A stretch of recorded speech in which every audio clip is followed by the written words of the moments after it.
मी वैदेही आणि आम्ही आता चाललो माडलीच्या माळावर. माझा माहेर माडली कसा आणि आता ते बैमुख उपळतं. तर आई बोलली की शेंगे घेऊन जाऊ पुढचे, म्हणून आता आम्ही शेंगे आणून चाललो. तर चला तुमचं पण दाखवत आहे की आमचं बैमुख नाही घातलं.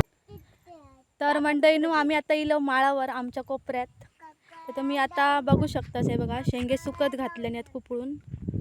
बुजगावणा लावला जाता कोपऱ्यात. बुजगावणा लावतात नाही ना कावळे खूप हैराण करतात आणि शेंगे खाऊन खाऊन जातात. मग हे बघा आता पाऊस लागल्यामुळे ना बहुतेक अशा शेंगांना ना कोंब इलो असा आणि आता सुकत घातलेले असं.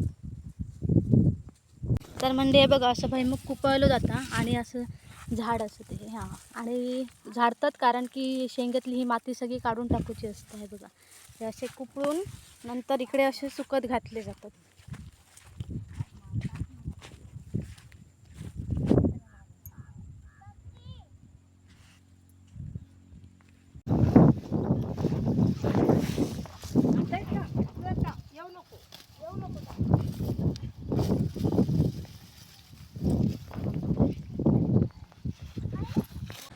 तर म्हणजे हे बघा आम्ही अख्खे टाळे आणलो घराकडे. आता ह्याचे शेंगे काढतलो आणि हे स्वच्छ 4-5 पाण्याने हे शेंगे धुवून मग मीठ घालून चांगले उकडतलो.